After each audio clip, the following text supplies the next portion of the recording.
Hello and thank you for joining me today. Well, this is the Tuesday, May the 10th edition of our video devotionals. We appreciate you being with us today. I hope your Tuesday's going well. Now, we call this Thankful Tuesday, and we certainly do have much to be thankful for. And so we're so glad you're with us today. Now, explanation for yesterday. You're saying, man, we did not see a video for Monday, and you are correct. Have you ever thought a little job you were going to do was not going to take that long? And it ended up taking up a lot longer than you thought. Well, my in-laws are coming in, and they're going to be headed up to Indiana. They're going to be flying up that way with Christy's other brother and his wife, and they're going to be attending a couple of graduations. Well, they're coming up, and they're going to spend a couple of days with us, and then they'll be gone for about, I think, 10 days or so. Well, they wanted us to babysit their chickens. They've got 4 chickens, a rooster and 3 hens.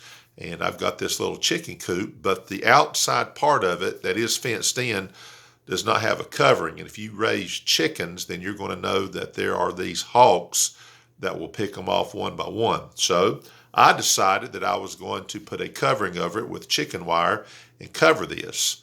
Well, I started at 6:30 in the morning yesterday, and I started realizing how difficult it was, and it was taking me a lot longer.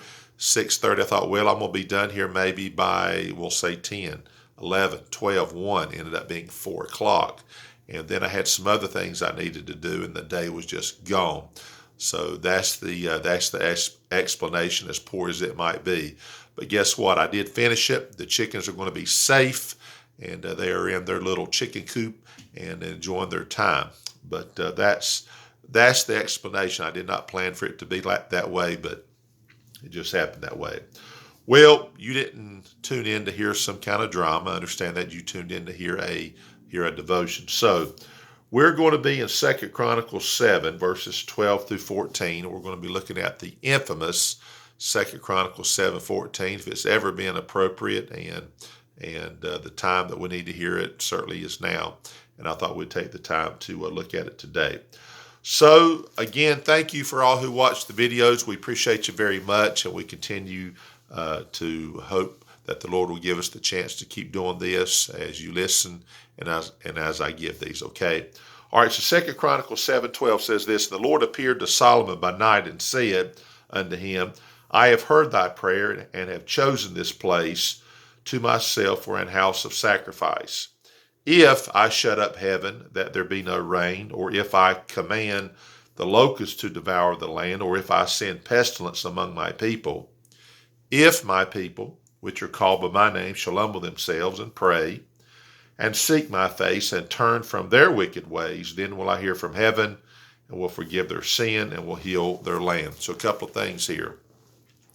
Obviously, we're looking at this, and we're thinking, wow, we're talking about on a national scale, the people of Israel, how God can affect them in either a negative or in a positive fashion, and it's certainly going to be based upon the people and how they're living. So the first thing that I see here in verse 13, if I shut up heaven, if I command the locust, if I send the pestilence. Now God says I can do that. So the big point right here is God can do that.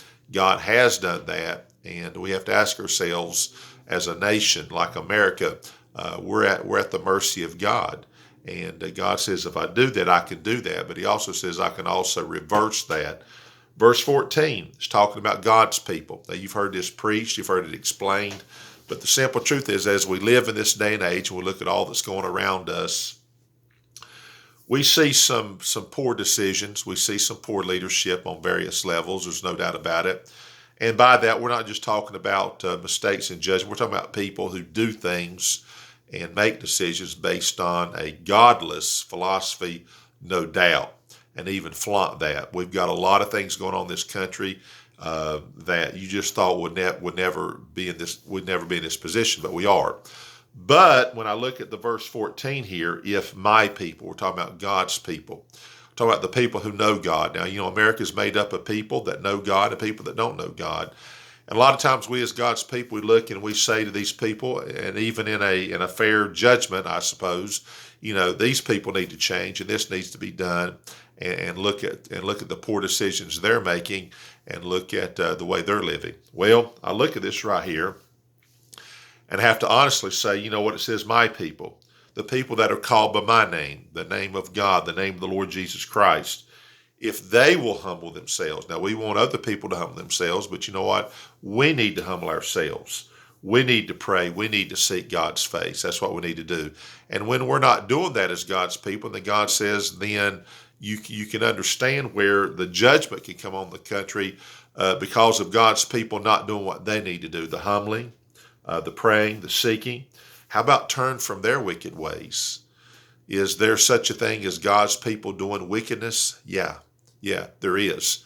And we need to take account of our own selves, and I mean that. Starting with this guy right here, I need to look at myself and say, "Hey, how proud am I living a life that at times where I'm not acknowledging God? How about me humbling and seeking God's face and praying?"